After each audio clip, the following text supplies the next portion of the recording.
Sharmila talkies நேயர்களுக்கு வணக்கம். இந்த நேர்காணலில் நாம் சிந்திக்க போவர் அரசியல் விமர்சகர் திரு ஜெகதீஸ்வரன் அவர்கள்.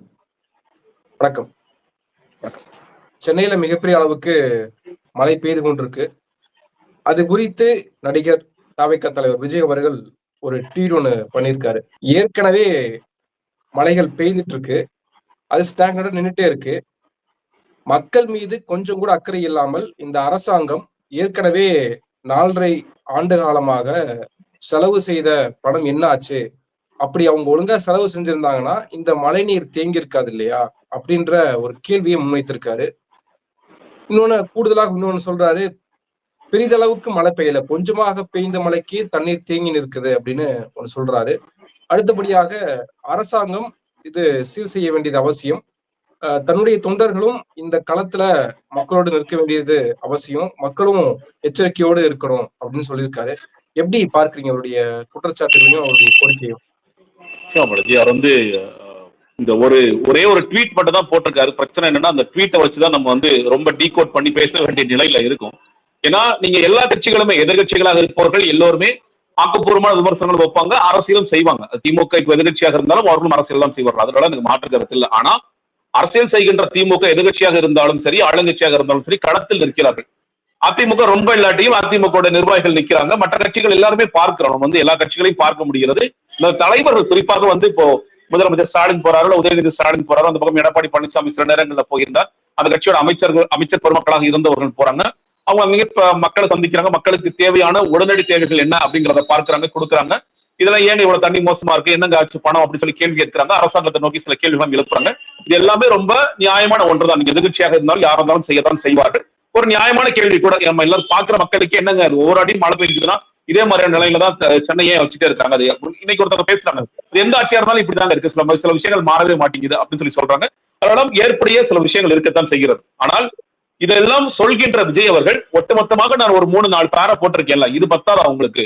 ஏன்னா அந்த ட்வீட்டை கீழே நான் அப்பதான் பார்க்கின்றேன். ஆனா நீ வந்தாலும் சரி செய்யணும், நம்ம ஆட்சிக்காக மக்கள் காத்துட்டு இருக்காங்க. அப்பா நீ உனக்கு என்ன களத்துல நடக்குதுன்னே தெரியல, அதான் பிரச்சனை. இப்ப அதே கீழே நீங்க வந்து ஆளுங்கட்சியாக இருப்பவர்களோ இல்ல வந்து பொதுமக்களாக இருப்பவர்களோ அவங்கள வந்து நேற்றைய நிலைமை என்ன, இன்றைய நிலைமை என்ன, எவ்வளவு மழை பொழிவு ஏற்பட்டிருக்கு சொன்னால, கொஞ்சம் பெய்த மழை. நீங்க வந்து சென்னையில் ஞாயிற்றுக்கிழமை வரைக்கும் நான் இருந்தேன், நான் திங்கள் மக்கால தான் கிளம்பி வந்தேன். சனிக்கிழமையில வந்து ஒரு பெருமழை டெல்டா பகுதிகளில், புதுக்கோட்டை போன்ற பகுதிகளில் பெருமழை இருக்குன்னு சொல்லி சொன்னாங்க. அவ்வளவு பேரும் மழை பெய்யல. சென்னையில ஞாயிற்றுக்கிழமை வெளியே போறதே ரொம்ப கஷ்டம், பயப்படுறாங்க மக்கள்லாம். அதனால வந்து என்ன சொல்ல போனா சனிக்கிழமையே வந்து ரெட் அலர்ட் எல்லாம் கொடுத்து சனிக்கிழமை பள்ளிக்கூடம் வச்சிருந்தாலும் சென்னையில லீவ் விட சொன்னாங்க. புதுக்கோட்டை போன்ற மாவட்டங்கள்ல வெள்ளிக்கிழமையே லீவ் விட்டாங்க. ஆனா பெருசா பெருமழை வரல. சனிக்கிழமை வந்து வெயில் கூட அடிச்சது. நான் சென்னையில இருந்த காரணத்தால என்னோட நான் இருந்த பகுதியில் வெயில் அடிச்சது. ஞாயிற்றுக்கிழமையும் வந்து ஓரளவுக்கு மேகமூட்டத்தோடு இருந்தது தவிர மழைக்கான அறிகுறியே இல்லை. என்னப்பா ரெட் அலர்ட் எல்லாம் கொடுத்தாங்க, அதான் ரெட் அலர்ட் கொடுத்துட்டாங்களே அப்படின்னு சொல்லி ஜாலியா தான் பேசிட்டு இருந்தோம். திங்கட்கிழமை நான் இங்க ஊருக்கு வந்துட்டு இருந்தேன். நான் வந்து புதுக்கோட்டையில இருந்து சென்னைக்கு வரும்போது என்னோட வீட்டுக்கு கூப்பிடும் போது குழந்தைய ஸ்கூல்ல கொண்டு போய் விட முடியல, கடுமையான மழை, நானே காரணம் கொண்டு போய் விட்டேன்னு சொல்லி சொன்னாங்க. அப்ப வந்து மழை பெய்ய ஆரம்பித்தது. டிசம்பர் 1 முழுக்க எப்படி 2015 ஞாபகப்படுத்துற மாதிரி டிசம்பர் 1 தொடர்ச்சியா மழை பெஞ்சிருக்கு. டிசம்பர் 2 தொடர்ச்சியா மழை பெஞ்சிட்டு இருக்கு. இப்ப டிசம்பர் 3 நம்ம பேசிட்டு இருக்க இடமும் சமயமும் வட சென்னையில நிறைய இடங்கள்ல மழை இன்னும் பெஞ்சிட்டு இருக்கு. தென் சென்னையில ஓரளவுக்கு பரவாயில்ல, நான் விட்டு விட்டு பெய்யுது அப்படிங்கிறதா நான் எல்லாத்தையும் மக்கள்கிட்ட பேசும்பொழுதும் செய்திகளை பார்ப்பதன் அடிப்படையில் நான் புரிந்து கொள்கின்ற செய்தி. அப்ப இது எல்லாரும் பார்க்கிறவர்களுக்கு தொடர்ச்சியா மழை பெய்யுது, நம்ம வீட்டுல முடங்கி போயிருக்கிறோம், நம்ம பாருங்க ரோடுகள் மோசமா இருக்கு அப்படிங்கிற குற்றச்சாட்டு எல்லாம் முன்வைக்கதான் செய்வாங்க. ஆனா முன்வைக்கின்ற எந்த ஒரு அரசியல் கட்சியும் உடனடியாக இன்னும் சொல்ல போனா மக்களுக்காக இருக்கின்ற இயக்கங்கள் கூட தொடர்ச்சியாக அவங்க என்ன பண்றாங்கன்னா, மக்களுக்கு உடனடியாக என்னங்க வேணும், ஓகே இந்த பகுதி மக்களுக்கு வந்து உடனடியாக போர்வை தேவைப்படுது, இந்த பகுதி மக்களுக்கு வந்து பெட்ஷீட்ஸ் தேவைப்படுது, சில மக்களுக்கு வந்து மருந்துகள் தேவைப்படுது அப்படின்ட்டு அந்த தேவையான விஷயங்களை மக்களுக்கு உதவி செய்யறதாக இருக்கட்டும். சில இடங்கள்ல தண்ணீர் நிற்குச்சுன்னா அதை வந்து கம்ப்ளைண்ட் அத்தாரிட்டிஸ் எடுத்துட்டு போய் கம்ப்ளைண்ட் பண்ணி உடனடியாக அவரை செயல்பட வைப்பதற்காக நீங்க அதற்கெல்லாம் பொறுப்புல இருக்க வேண்டிய அவசியம் இல்லை. நீங்க வந்து அதிமுக அதாவது நான் சொல்றது ஒரு பதவியில் இருக்க அவசியம் இல்லை. அதிமுக ஏதாவது பொறுப்புல இருந்தா போன் பண்ணாலும் சார் சீக்கிரம் செய்ய அப்படின்னு சொல்லிட்டு அந்த கரண்ட் எம்எல்ஏ பேசலாம், மினிஸ்டர்ஸ் பேசலாம், அதுவும் பண்ணலாம். கட்சிக்காரர்கள் யாரு பேசலாம் நிச்சயமா மதிப்பு கொடுப்பாங்க, அந்த வேலைகள்லாம் செஞ்சுட்டு தான் இருப்பாங்க. தொடர்ச்சியா அப்படிதான் நம்ம பார்க்கின்றோம். ஒட்டுமொத்தமாக நான் ஒரு மனிதரை தேடிக்கொண்டே இருக்கின்றேன். விஜய் எங்க இருக்கார், என்ன பண்றார்? ஏன்னா விஜய் வந்து இன்னுமே சினிமா ஷூட்டிங்ல இருக்கார் சார். 69 படம் முடிச்சு 70 படத்துக்காக ஷூட்டிங் போயிட்டாரு. அவர் மலேசியால இல்ல டிசம்பர் 27 தன்னோட ஜனநாயகன் பட ஷூட்டுக்காக இப்பொழுது ஆயத்தமாகி போயிட்டாரு அப்படின்னு சொல்லி சொல்லிட்டீங்கன்னா நம்ம பேச வேண்டிய அவசியமே இல்லைங்க. அவரோட சினிமா கமிட்மெண்ட் இருக்கு, அவர் ஏங்க நம்ம போட்டு பேசணும்னு. விஜய் அவர்கள் தான் ஒரு முழு நேர அரசியல்வாதின்னு சொல்லிய பிறகு நான் மக்களுக்காகத்தான் இந்த களத்துக்கு வந்துட்டேன்னு சொல்லிய பிறகு சென்னையில நான் வந்து வேற ஒரு மாவட்டத்தில் போன வாட்டி கூட நீங்க விழுப்புரம் திருவண்ணாமலை கடுமையான மழை பெய்யும் பொழுது விஜய் மேல கடுமையான அதிருப்தி கட்சிக்குள்ளே எழுந்தது. ஆனா தயவு செய்து போன என்னதானே நீ பண்ற அப்படின்னு கேட்ட பிறகு ஒரு 2 பக்கத்துக்கு பெரிய ட்வீட் ஒன்று எழுதி போட்டாங்க. ஒரு நெரேட்டிவ் செட் பண்ணாங்க, நாளைக்கு அண்ணன் போறாரா, நாளைக்கு அண்ணன் போறாரா. அண்ணன் போனாரு, எங்க போனா ஷூட்டிங்க்கு போயிட்டாரு. இப்ப சரி, அதாவது ஓகேங்க, பரவாயில்ல, விழுப்புரம் தூரம் எவ்வளவு போவார் அவரு அப்படின்னு சொல்லிட்டு கூட விட்டுருங்க. பாலவாக்கம் பகுதியில மழை பெய்யுதுன்னு சொல்லி சொல்றாங்க. பாலவாக்கம் பகுதியில் நான் காலைல ஒரு செய்தியில் பாக்குறேன், உங்க வீட்டுல இருந்து ஒரு 2 கிலோமீட்டர் நடந்து வந்தீங்கன்னா நீங்க வந்து ஏதோ மார்வேஷம் போட்டுட்டு ஃபுல்லா ரெயின் கோட் போட்டு வந்தீங்கன்னா கூட மக்களை நீங்க பார்க்கலாம். நீங்க உங்க கஷ்டப்படுற மக்களுக்கு நான் ஏதாவது செய்யற களத்துல இறங்கிட்டா விஜய் ஒரே ஒரு நியூஸ் போட்டாலே போதும். நீங்க வந்து விஜய் ஒரு 5 நிமிஷம் வந்துட்டு போனாலே போதும், 5 நாள் செய்தி ஆக்குறதுக்கு நீங்க ஊடகங்களா ரொம்ப தயாரா இருக்காங்க. விஜய் பாலவாக்கம் வந்துட்டாரு, விஜய் பாலவாக்கம் வந்துட்டாரு, அவ்வளவுதான், இனிமேல் எந்த பிரச்சனையும் இல்ல மக்களுக்கு, இனிமேல் தேனாரும் பாலா இருந்தா ஓடும், மலையாரெல்லாம் ஓடணுங்கிற அளவுக்கு நீங்க பில்டப் பண்றது செய்தி ஊடகம் காத்துட்டு இருக்க அந்த சமயத்தில் கூட விஜய் கேள்வி வருது இல்லையா? அதாவது அதிகாரத்தில் இருக்கிறவங்க, நீங்க சொல்றது போல அதிகாரத்தில் இருக்கக்கூடிய ஆளும் கட்சி, உதயநிதியோ ஸ்டாலினோ அவங்க வந்து களத்துக்கு போறதுல ஓகே. ஆனால் அதிகாரம் தன் கைக்கு வரணும் அப்படின்னு நினைக்கக்கூடிய அவர் ஏன் வந்து களத்துக்கு போக வேண்டிய அவசியம் என்ன? அதிகாரம் அவர்கிட்டயா இருக்கு, அவரை ஆர்டர் போட முடியும், அப்படி பல கேள்விகள் இருக்குல்ல. இல்ல, இப்போ நீங்க எதிர்கட்சிகள் சில பேர் போறாங்க, நீங்க பார்க்கலாம். எடப்பாடி பழனிசாமி வந்து சென்னையில ஒரு இடத்துக்கு போறாரு வச்சுக்கலாம், ஏன் அவர் போகணும்?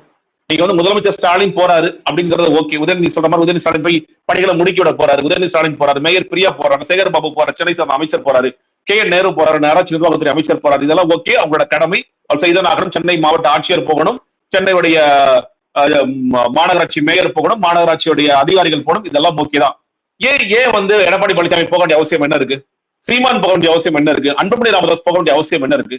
அவங்க போய் மக்களோட கவலைப்படாதீங்க, துயரம் நாங்களும் உங்க பக்கம் நிற்கின்றோம், எங்களுக்கு ஜனநாயகத்துல எங்களுக்கு ஒரு முக்கியமான பொறுப்பு இருக்கு, எங்களுக்குமான அதிகாரத்தை நீங்க கொடுத்திருக்கீங்க, இந்த நேரத்துல உங்களுக்கு தேவையான உதவிகளை நாங்க செய்வோம், அதே நேரத்துல இந்த அரசாங்கத்தை நோக்கி கேட்க வேண்டிய கேள்விகளை நாங்க கேட்போம். ஏன் நீங்க வந்து மக்களுக்கு உதவி செய்த பிறகு ஒரு செய்தியாளர்கள் சந்திப்பை நடத்தி என்ன காட்சி காசு எப்பதான் இருக்கிற பிரச்சனைக்கான தீர்வு கிடைக்கும், இந்த வடிகள்லாம் உண்மையில வேலை செய்யலையா? இதே கேள்விகளை முதலமைச்சர் அதிமுக நோக்கி எழுப்பி கேட்டிருப்பார். இப்ப அதே கேள்விகளை எடப்பாடி பழனிசாமியோ அன்புமணி ராமதாசோ சீமானோ மற்றவர்களோ நிச்சயமா கேட்பார்கள். அந்த கேள்வியை நீங்க கேட்டீங்கன்னா தான் உண்மையிலேயே உங்கள் கீழே வந்து உண்மையிலே நீங்க வந்து ஏதோ பயங்கரமா இந்த விஷயத்தெல்லாம் புரிஞ்சுக்கிட்டு ட்வீட் போட்டிருக்கீங்க, நம்பிட்டு இருக்காங்க, நீங்களே ட்வீட் பண்ணி நம்பிட்டு இருக்காங்க இல்லையா? சொல்றாங்க, அண்ணா நீ வந்தாலும் எல்லாத்தையும் சரி செய்யணும். எனக்கு உண்மையிலே பாவமா இருக்கு. அண்ணனுக்கு உண்மையிலே அண்ணன் தான் ட்வீட்டை போட்டாருன்னு உனக்கு தெரியாது, அண்ணனுக்கு நாட்டுல என்ன நடக்குதுன்னு தெரியாது, நீங்க ரொம்ப கொஞ்சம் மழைதான் சொல்லி சொல்றாரு இல்லையா? நான் ரெண்டுமே சொல்றேன். ஒரு பக்கம் 15 சென்டிமீட்டர் பெய்த ஏரியாவும் இருக்கு, சென்னையிலே சொல்றேன். ஒரு 8 சென்டிமீட்டருக்குள்ள பெய்த ஏரியாவும் இருக்கு. இன்னைக்கு நான் கேள்விப்பட்டது சவுத் சென்னையில பெரிய பிரச்சனை இல்லைங்க. சவுத் சென்னையில நிறைய வடினா நான் போன வருஷத்துல இருந்து சொல்றேன், அதுக்கு முன்னாடி வருஷத்துல இருந்து தென் சென்னையில இந்த வடிகாலுக்கான அளவு வந்து மாற்றப்பட்டது. நீங்க வந்து 8 சென்டிமீட்டர் மழையை தாங்குறத தாண்டி எல்லாத்தையும் பெருசாக்குனாங்க. 16 சென்டிமீட்டர் வரைக்கும் மழையை தாங்கும், பிரச்சனை இல்ல, 14 சென்டிமீட்டர் வரைக்கும் மழை தான் ஓடிடும். ஆனா புதிய சிக்கல் ப்ரொஷன் என்னாச்சுன்னு கேட்டீங்கன்னா, புயல் கரையை கடக்காத போது நீங்க பார்க்கலாம், இன்னைக்கு வீடியோவை கூட பார்க்கலாம், நீங்க கூவத்துல இருந்து அடையாறுல இருந்து போற தண்ணி கடலுக்குள்ள போய் சேர மாட்டேங்குது. நீங்க போன வாட்டி கூட நீங்க வந்து ஜனராஜ் போன்ற நீரியல் நிபுணர்கள் என்ன சொன்னாங்கன்னா, சார் எங்க வீட்டெல்லாம் மழை பெய்யும் போது வெள்ளம் வரல, மழை முடிஞ்சு தண்ணி உள்வாங்கிறதுனால ரிவர்ஸ்ல வந்துச்சு, எங்க வீட்டுல பாலவாக்கம் போன்ற பகுதியில ரிவர்ஸ்ல வந்துச்சு. இது ஒரு புதிய பிரச்சனை நம்ம சந்திக்கிறோம். அவங்க எல்லாம் ரொம்ப லாங் டேர்ம் யோசிக்கிறவங்க. அரசாங்கம் என்ன பண்றாங்கன்னா மோஸ்ட்லி ஷார்ட் டேர்ம் யோசிக்கிறாங்க. அவங்க என்ன யோசிக்கிறாங்க, ஓகே விங் மோட்டார்ஸ் யூஸ் பண்ணிக்கோங்க, சென்னையில இருக்க 14 சுரங்க பாதைகளை தண்ணி எடுக்கணும், எங்களுக்கெல்லாம் தண்ணி தேங்குதோ தண்ணி எடுக்கணும், தண்ணியெல்லாம் கொண்டு போய் கடல்ல விட்டா எங்களுக்கு அதை கவலை இல்லை, நீங்க வந்து இந்த நேரத்துல எல்லாம் மழைநீர் சேகரிப்பு அதெல்லாம் பத்தி சொல்லாதீங்க, மக்களுக்கு தண்ணி இல்லாம அந்த ரோட்ல போயிட்டு வரணும், அதுதான் எங்களோட ப்ரையாரிட்டி, நாங்க அதுக்குதான் வேலை செய்யறோம், வெளிப்படையா சொல்லி வேலை செய்யறாங்க. இப்ப நீங்க போன வாட்டி ஏற்பட்ட சிக்கல் இதே மாதிரி இன்னைக்கு என்ன ஆகுது, நீங்க வந்து இன்னும் கரை கடக்காம இந்த வந்து திட்வா புயல் வித்தியாசமான ஒரு புயலாக இருக்கு, நம்ம பார்த்துட்டு இருக்கோம். 3 நாட்கள் எப்பயோ கரை கடந்துக்கும் எதிர்பார்த்த புயல் கரை கடக்குமா கடக்காத, எப்ப கடக்கும் அப்படின்னு ஒரு பெரிய குழப்பத்திலே 3 நாள் ஓடிக்கிட்டே இருக்கு. அப்படி இருக்கும் பொழுது இந்த புயல் கரையை கடக்காத காரணத்தினால் தண்ணி உள்வாங்காம தண்ணி அப்படியே நிக்குது. அப்போ நீங்க 8 சென்டிமீட்டர் தாங்கிருச்சு, 16 சென்டிமீட்டர் தாண்டிச்சு, சில இடங்கள் நான் சொல்ற மாதிரி நீங்க 25 சென்டிமீட்டர் வரைக்கும் மழை பெய்யுது. இந்த தண்ணி போகுமானா போகாது. அந்த எப்போ வடியும் கேட்டீங்கன்னா, இந்த தண்ணி உள்ள போன பிறகுதான் வடியும். நம்ம எல்லாருக்குமே என்னன்னு கேட்டீங்கன்னா, தண்ணி எடுக்கக்கூடாதுன்னு ஒரு ஆர்வம் இருக்கு. ஆனா யோசிச்சு பாருங்களேன், இப்ப வந்து ஒரு 40 சென்டிமீட்டர் 50 சென்டிமீட்டர் பெய்ஞ்சதுன்னா ஒட்டுமொத்த சென்னையும் மிதக்கத்தான் செய்யும். நம்ம சில விஷயங்களை புரிஞ்சுக்கிட்டு தான் ஆகிறது, வழியே கிடையாது. நீங்க அப்ப என்ன பண்ணலாம், மழைநீர் வடிகால 16 சென்டிமீட்டருக்கு தாங்கக்கூடிய மழைநீர் வடிகால 32 சென்டிமீட்டர் ஆக்கிடுவோமா? ஒட்டுமொத்தமா எல்லா சாலைகளையும் பேத்து அண்டர் கிரவுண்ட் ஃபுல்லா தண்ணி மழைநீர் வடிகால் தான் போயிட்டு இருக்கணும் அப்படின்னு சொன்னீங்கன்னா, டிரைனேஜ் எங்க போகும்? இபி லைன்ஸ், ஏன்னா நம்ம எல்லாரும் என்ன சொல்றோம், இபி லைன்ஸ் எல்லாத்தையும் வந்து அண்டர் கிரவுண்ட்ல கொண்டு வாங்கன்னு சொல்லி இபி லைன் எங்க போகும்? டெலிபோன் லைன் எங்க போகும்? ஃபைபர் கேபிள்ஸ் எங்க போகும்? இப்படின்ட்டு பல விஷயங்கள் இருக்கு. நீங்க ஆரம்பத்துல இருந்தே பொதுவாக நம்ம பெரிய கோளாறு பண்ணிட்டோம். என்னன்னு கேட்டீங்கன்னா எந்த ஒரு நாடு எப்படி யோசிக்கும்னா, ஓகே இந்த இடத்துல ஒரு குடியிருப்பு நம்ம ஏற்படுத்த போறோம், ஒரு பெரிய செட்டில்மெண்ட் பண்ண போறோம்னா இதற்கு தேவையான மழைநீர் வடிகால் என்ன, கழிவுநீர் கால்வாய் என்ன, டெலிபோன் வயர் என்ன, இந்த வயர் என்னங்கிறத பிளான் பண்ணி நம்ம செஞ்சுட்டு நம்ம என்ன பண்றோம், வீடு கட்டி கொடுத்தாச்சுப்பா போ எல்லாம் வாழு சார், கழிவுநீர் எங்க சார் போங்க, அதெல்லாம் எனக்கு தெரியாதுங்க, அதெல்லாம் அப்புறம் பாத்துக்கலாம், அதான் அடுத்தடுத்த ஆட்சி வந்து பண்ணுவாங்க சார், தண்ணி வர்றதுக்கு லைனை வைக்கல சார், அதெல்லாம் அப்புறம் நோண்டிக்குவாங்கன்னு நம்ம எப்ப பார்த்தாலும் ஏதாவது நோண்டிக்கிட்டே இருக்கிற வேலைகளை இன்னைக்கு வரைக்கும் சென்னை போன்ற மாநகரங்கள் பண்ணிட்டு தான் இருக்கும். நம்ம வந்து டிசைன்ங்கிறது அடிப்படையில் நம்ம பெரிய கோளாறு, இந்தியா முழுக்க அந்த கோளாறு சொல்ல நடந்துச்சு, கட்டமைப்புகள்ல நம்ம எவ்வளவு பேர் கான்சென்ட்ரேட் பண்றோம்.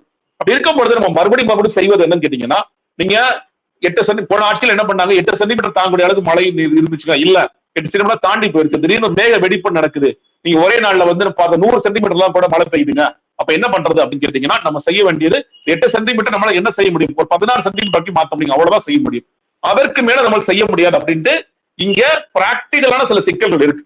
நீங்க அதற்கு தான் நீங்க நான் சொன்னேன் இல்லையா, அரசாங்கம் எப்படி யோசிக்கிறாங்க, ஷார்ட் டேர்ம்ல என்ன பண்ணுமோ அதை பண்ணிடுவோம். இப்ப நீங்க நீரியல் நிபுணர்கள் இல்ல வந்து ரொம்ப இதுக்காக ஒர்க் பண்றவங்க என்ன சொல்றாங்க, சார் இது சொல்யூஷனே கிடையாதுங்க. இந்த 4000 கோடி இருக்கு இல்லையா, இப்ப 4000 கோடி தான் பெரிய பேசுபொருளாகவும் இருக்கு. விர்ச்சுவல் வாரியர்ஸ் சொல்லக்கூடிய ஆட்கள் அவங்க வந்து விஜய் தாவைக்கால இருக்கலாம், அல்லது தாவைக்காவை ஆதரிக்கக்கூடிய ஆட்களாகவும் இருக்கலாம். சமூக இயங்குள்ள இயங்கக்கூடிய ஆட்கள், இன்ஸ்டால இருக்கக்கூடிய ஆட்கள் அங்கங்க தேங்கக்கூடிய மழைநீரை காமிச்சு 4000 கோடி என்னாச்சுன்னு கேட்கிறப்போ, அப்போ அவங்களுக்கான உரிய பதில கொடுக்க வேண்டியது அவசியம் தானே அரசாங்கம்? நிச்சயமா கொடுக்க வேண்டிய, அதான் சொல்றேன், நீங்க மக்களுக்கு இயல்பாக இப்போ நான் வந்து என்னோட வீட்டு வாசல்ல தண்ணி நினைச்சா எனக்கு கோவம் வரதான் செய்யும். நான் வந்து இப்ப நான் சொல்ல பிராக்டிகலா சில விஷயங்கள் பேசுறேன் இல்லையா, இதெல்லாம் நான் மறந்துடுவேன். எனக்கு டக்குன்னு என்ன வரும், இது கவர்மெண்ட் நடத்துறாங்க, ரோடு எவ்வளவு மோசமா இருக்கு, தண்ணி என் வீட்டுல நிக்குது, நான் எப்படி வெளியே போவேன், நான் குழந்தைக்கு எப்படி பால் வாங்கிட்டு வருவேன், நான் எப்படி காய்கறி வாங்குவேன், நான் எப்படி வேலைக்கு போவேன், நம்ம கார்ல போனா அதுல திரும்ப சிக்கலாகும், அங்கேயும் ரோடு மோசம், இப்படித்தான் நான் யோசிப்பேன். நான் வந்து ரொம்ப லாங் டேர்ம்ல என்ன பண்ணிருக்கணும், ஷார்ட் டேர்ம்ல என்ன பண்ணிருக்கணும் யோசிக்க மாட்டேன். அப்போ இதை வந்து எந்த ஒரு அரசியல் கட்சியாகவும் அரசியலாக்கத்தான் செய்வோம், அரசியல் வந்து முயற்சி பண்றோம். ஆனா நீங்க ஒரு 4000 கோடி செலவே ஆகணும்னு ஒரு நேரடி கொண்டு வரீங்களா, நான் இல்லைன்னு சொல்றேன். நீங்க 4000 கோடிக்கான செலவுகள் என்பது நான் 3 வருஷம் பார்த்துட்டு இருக்கேன். மிக குறிப்பாக தென் சென்னை, நான் சொல்ல வட சென்னையில முழுமை அடைந்து விட்டதால் முழுமை அடையல, அதுல எனக்கு உண்மையிலே கோபம் இருக்கு. தொடர்ச்சியாக வட சென்னை போன்ற பகுதிகளிலையோ இல்ல ஆவடி போன்ற பகுதிகள், புறநகர் பகுதிகள் மாநகராட்சியா மாத்துறீங்க, மாநகராட்சிக்கு தகுதியே இல்லாத பகுதிகள் நம்ம மாநகராட்சியா மாத்திரும். ஆனா மாநகராட்சிக்கு உண்டான வேலைகள் நடக்குதான, வேலைகள் நடக்கல. புறநகர் பகுதிகள் தொடர்ச்சியா புறக்கணிக்கப்பட்டுட்டே இருக்கு. ஆவடியில எப்பவுமே தண்ணி தேங்குங்க, பட்டாபிராமல தண்ணி தேங்குங்க, இது நம்ம சொல்லப்படாத செய்தியாக எப்பொழுதுமே நம்ம இருந்துகிட்டே இருக்கு. ஆனா தென் சென்னை போன்ற பகுதிகளில் இது நடந்துச்சு, நான் கண் கூட பார்த்தேன். 8 சென்டிமீட்டர் 10 சென்டிமீட்டர் மாறிச்சு.